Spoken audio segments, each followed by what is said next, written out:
Assalamualaikum warahmatullahi wabarakatuh. Selamat pagi, selamat siang, selamat sore, selamat malam. Salam untuk kita semua. Salam sejahtera. Semangat, semangat, dan terus semangat.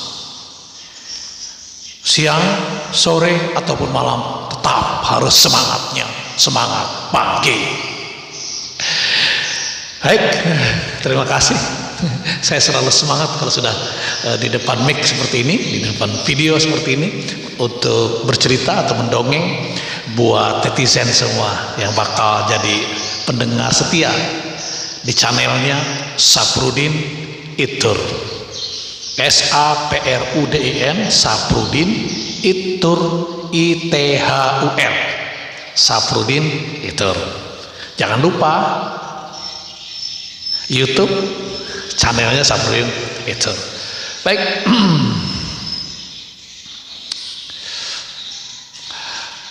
kali ini saya akan bercerita satu kisah yang luar biasa, yaitu tentang Lungun, Gua Lungun, atau gua pemakaman, yaitu Gua Petau. Gua Petau adalah sebuah gua yang sangat unik, di ketinggian gunung, kemudian jalannya terjal dan sebagainya. Tetapi ternyata di dalam gua itu, gua yang indah itu, gua yang sulit dijangkau itu adalah tempat pemakaman atau kuburan di dalam gua yang dikenal juga dengan Gua Lungun. Di sana ada puluhan, bahkan mungkin sekitar 20-30-an makam yang ada di dalam gua itu. Tapi bagaimana tentang gua itu? Baik, kita mulai sejak awal. Kalau netizen semua atau para pendengar sekalian di mana saja ada saat ini ingin berkunjung ke Gua Petau, Gua Lungun, atau gua pemakaman orang Dayak di Gua Petau, Anda dari kota Tanjung Redep berangkat ke sana hanya sekitar 30 menit, paling lama 45 menit lah begitu. Oke lah, 1 jam gitu ya. 1 jam naik mobil atau naik motor, baik dari bandara Kalimarau, Berau, atau dari kota Tanjung Redep, dari hotel, dari beberapa hotel yang ada di kota Tanjung Redep. Berangkat sana naik mobil atau naik motor, berangkat menelusuri jalan menuju ke Labanan. Nanti habis sampai Labanan kita harus masuk belok kiri, masuk ke Tumbit Dayak, ke Tumbit Melayu dulu, Tumbit Melayu, kemudian sampai ke Tumbit Dayak. Di Tumbit Dayak seberang di daerah transmigrasi, kemudian kita menyeberang, ada jembatan di Tumbit Dayak. Jembatan hanya cukup untuk 1 mobil, jadi hati-hati ya kalau ke sana pakai mobil. Kita harus bergantian. Apabila kita masuk dan orang lain sudah masuk juga lebih dulu, maka kita harus mundur keluar, mencari tempat, memberikan kesempatan orang lain untuk lewat dulu, baru kita yang lewat. Memang dikhususkan itu adalah termasuk jembatan wisata yang memang dilintasi oleh 1 mobil saja, karena biasanya diharapkan wisatawan yang lewat di situ bukan sekedar naik mobil lintas, tetapi turun menikmati alam dan sungai Klai sampai ke Tumbit Dayak. Tapi kita tidak mampir di Tumbit Dayak, langsung menuju ke Desa Longlanuk namanya. Nah, sekitar 45 menit sampai 1 jam tadi kita sudah sampai di Desa Longlanuk. Kemudian dari Desa Longlanuk harus naik perahu ke Tinting. Perahu panjang, kira-kira bisa muat 3 atau 4 orang di perahu ke Tinting itu. Ya. Berangkat sekitar 20 menit. Ya anggaplah paling lama 30 menit gitu. Sudah sampai ke Gunung Nyapak namanya. Gunung yang sangat populer dan sangat terkenal sekali. Karena di puncak Gunung Nyapa ada khusus, ada dari pegunungan itu ada puncaknya, itu tingginya tidak kurang dari 1380 meter tingginya dari permukaan laut. Jadi tinggi. Jadi kalau kita naik ke sana, wow, pastilah kita berada seolah-olah berada di atas awan begitu. Tapi jarang untuk naik sana karena cukup jauh berjalan kaki. Tapi buat teman-teman yang memang hobinya traveling, berjalan kaki, melintasi gunung-gunung, ya tidak masalah, nikmat sekali. Tetapi karena kita berbicara Gua Petau, kita mau ke Gua Petau dulu. Jadi begitu naik perahu ketinting, sewa ketinting di Kampung Longlanuk, sebaiknya menghubungi ketua RT atau kepala desa atau sekretaris desa di sana. Kemudian ditunjuklah siapa-siapa yang menjadi pendamping kita atau guide-nya yang harus paham betul tentang Gua Petau dan Gunung Nyapa. Kalau enggak sampai nanti ke Gua Nyapa, ke Gua Petau itu. Ya. Kita sudah ada guide-nya, ada perahunya, perahu ketintingnya, kita siap berangkat. 30-20 menit sudah sampai di pegunungan Nyapa, di tepi-tepi Gunung Nyapa, kars Nyapa yang putih. Di situ ada gunung belah, ada sebagainya. Kemudian kita naik di gunung itu, jalan kaki ya, satu gunung pertama, naik gunung kedua, sudah naik ke gunung tidak jauh, sekitar ya setengah kilo lah gitu ya, setengah kilometer dari tepi sungai tadi kita berjalan kaki. Tapi naik gunung pertama, naik gunung kedua. Nah, naik gunung kedua ini kita harus pakai pemandu betul-betul, pemandu yang pengalaman dan tahu persis di mana tempat celah-celah untuk berjalan kaki. Karena tidak semua tempat bisa kita injak dan kita jalani, sulit karena memang tempatnya tebing. Nah, kita mencari celah di mana yang bisa dilewati, kemudian sebaiknya harus pakai tali. Jadi pemandu kita mengikat tali ke atas dulu, lalu dibentangkan ke bawah, lalu kita naik mengikut tali jalur itu. Kemudian sampai di suatu tempat, istirahat sebentar, si pemandu nanti manjat lagi, bawa tali itu lagi lebih ke atas. Gitu, nanti kita naik lagi memegang tali. Pemandu paling tidak 2, di depan satu yang membawa tali dan mengikatkan tali dengan piawai, dengan pintar paham betul mengikatkan tali, yang di bawah menjaga. Jangan sampai ada kita di antara kita yang tertinggal atau ada apa-apa di kita waktu memanjat itu, dia menjaga. Nah, begitu tidak lama sampai ke muara Gua Petau. Begitu sampai di muara Gua Petau itu aroma yang unik, yang berbeda dengan aroma-aroma lain sudah tercium. Seolah-olah ada aroma tertentu yang keluar dari dalam gua itu. Itu aroma dari kotoran kelelawar. Karena di dalamnya ada ribuan kelelawar begitu. Begitu kita datang dan kita sudah bersuara, sudah mulai suara kelelawar ingin keluar menerjang kita. Kenapa? Karena di muara gua agak sempit, di dalam agak luas. Jadi dia akan keluar menghindari, khawatir kalau kita menangkap mereka. Tetapi kita kan tidak mengganggu kelelawarnya. Begitu kita coba masuk, begitu di muara sudah banyak tiang-tiang kayu ulin, tongkat-tongkat kayu ulin yang langsung lurus, ada yang miring sana, miring sini, miring sana, miring sini. Ternyata itu adalah bagian dari bekas-bekas tiang-tiang di muara untuk menempatkan kuung ya, untuk menempatkan kuung untuk peti mati. Jadi tiang di tengahnya ada pertemuan tiang begitu untuk menahan di atasnya, kemudian kuung ditaruh di atasnya, peti mati taruh di atasnya. Karena dia di daerah muara sering kena hawa dingin dan hawa panas, kemudian kena udara-udara yang di bagian muara sudah hancur semua kuungnya, peti matinya hancur. Nah, kita masuk ke dalam. Begitu kita masuk ke dalam, yang kita injak itu terasa seperti menginjak di atas busa, kasur busa yang tebal gitu. Itu adalah kotoran kelelawar yang tebal sekali. Kita injak bus gitu. Begitu kita senter ke bawah, kita lihat di bawah yang kita injak itu, wow, banyak ulat yang memakan tai kelelawar itu. Tapi tidak masalah, Itu bagian daripada traveling kita yang bisa kita nikmati sambil nonton ulat berhamburan di bawah itu yang kita injak-injak.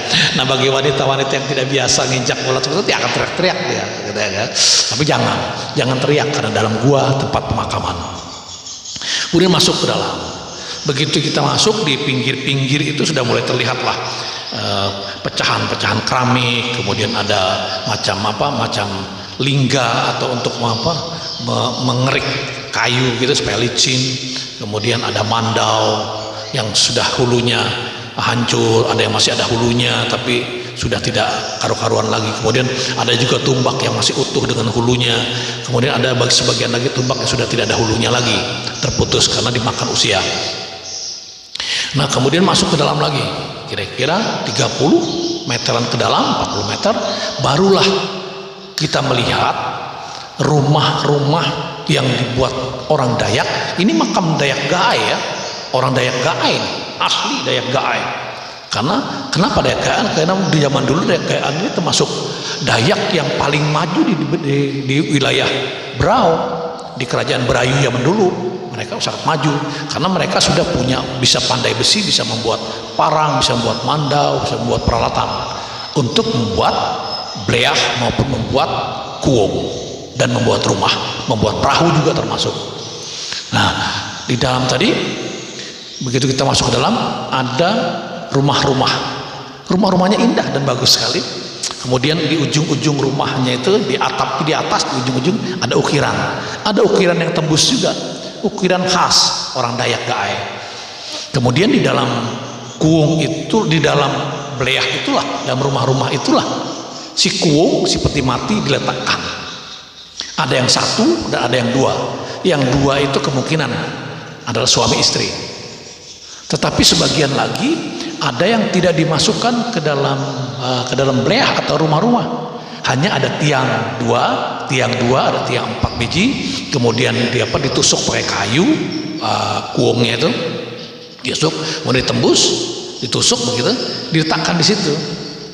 Kuong-kuong itu atau peti-peti mati itu tidak ada yang diletakkan langsung di dasar gua, di lantai gua tidak ada, semua di atas gitu.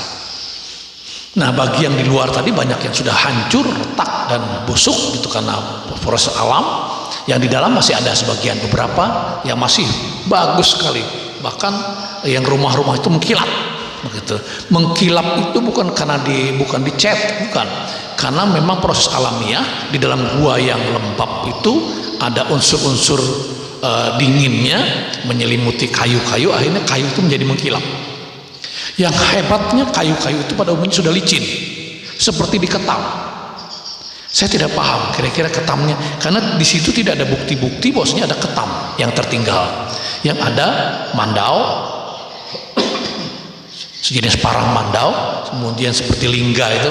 Apa ya bahasa lainnya lingga? Lingga itu kalau biasanya orang-orang tua kalau merumput gitu ditarik krek gitu. Kemudian ada tombak dan ada jenis-jenis parang lainnya. Ada kemungkinan mereka melicinkan itu dengan mandau itu, digesek. Atau yang saya katakan lingga itu karena ditarik begini, krek, licin seperti diketam. Itulah kekayaan orang-orang Dayak Gaai yang bisa dan punya kemampuan luar biasa karena kemapanan mereka, karena budaya mereka sangat tinggi pada saat itu, mampu untuk membuat pemakaman di dalam gua yang tempatnya sangat tinggi di atas dan terjal tempatnya. Saya tidak bisa membayangkan bagaimana cara mereka membawa bleah dan membawa peralatan lain, kuung dan sebagainya.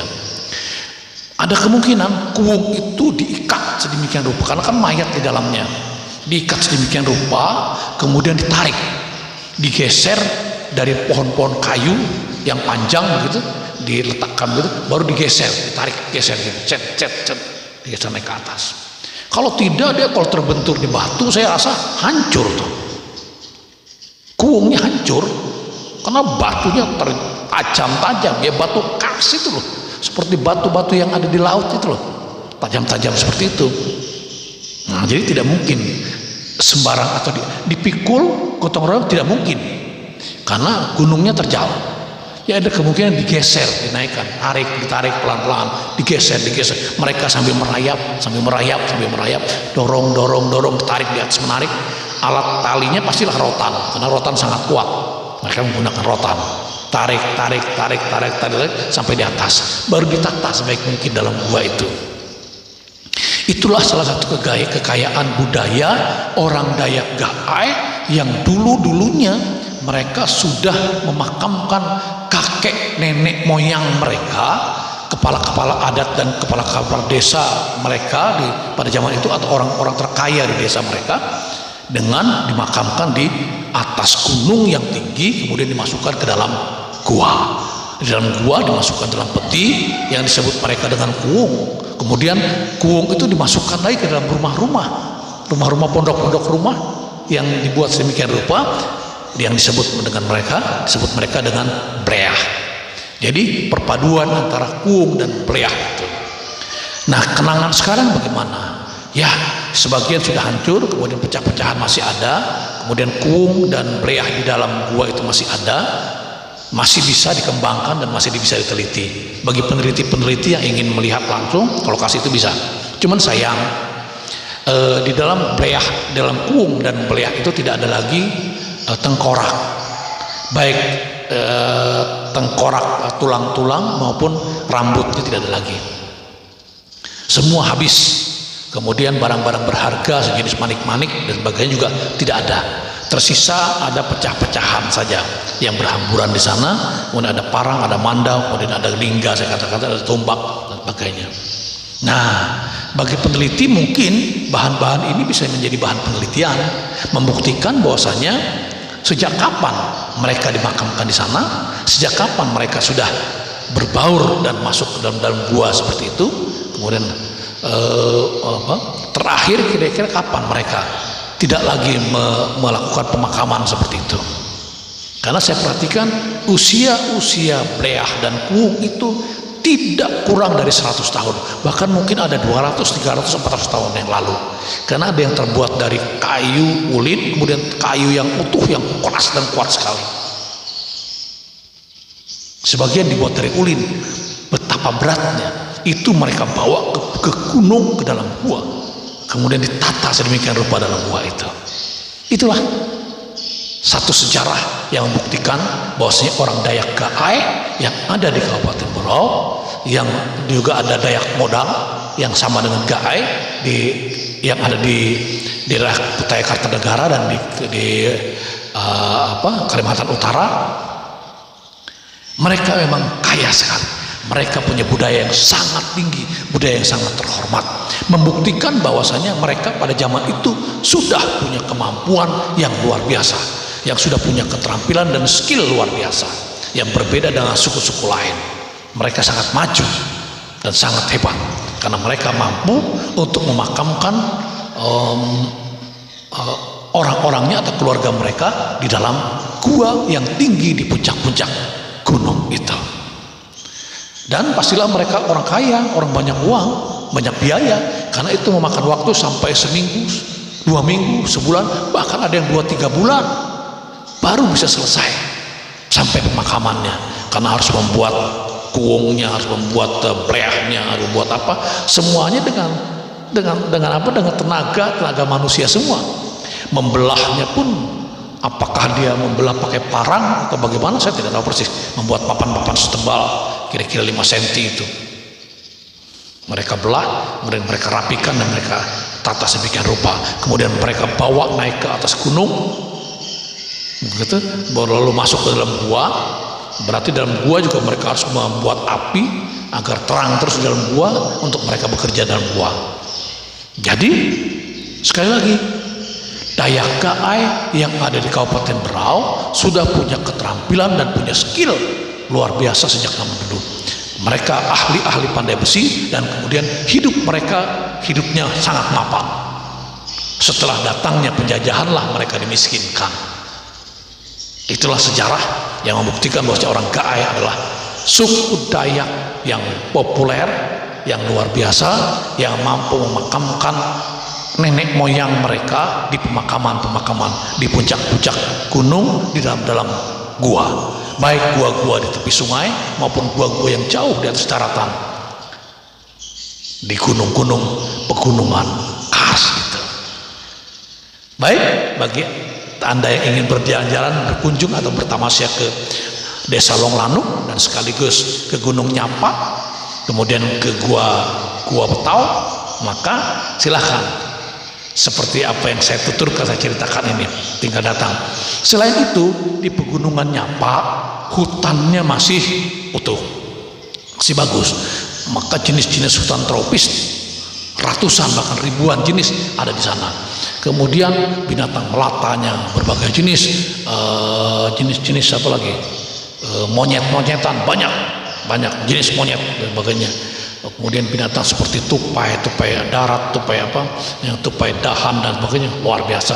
Di sana juga ada kijang, ada payau, ada rusa, ada kancil, ada beruang, kemudian ada suara orang hutan kadang-kadang masih terdengar di Pegunungan Nyapa. Kemudian ada ayam hutan dan lain-lain, masih lengkap. Memang di daerah tropis yang luar biasa. Makanya di sini kita ini susur sungai, kemudian jalan-jalan traveling, berjalan kaki, kemudian masuk ke dalam gua sejarah orang-orang Dayak Gaai. Terima kasih, semoga bermanfaat buat kalian semua informasi ini. Semoga nanti ada kisah-kisah lain yang bisa kita sampaikan untuk netizen semuanya. Terima kasih, mohon maaf kurang lebihnya. Oh ya, apabila ada teman-teman atau warga suku Gaai yang merasa mungkin cerita saya ini kurang, mohon dibantu ketika dibantu saat memberikan saran, masukan atau komen di YouTube saya. Terima kasih. Assalamualaikum warahmatullahi wabarakatuh. Selamat siang.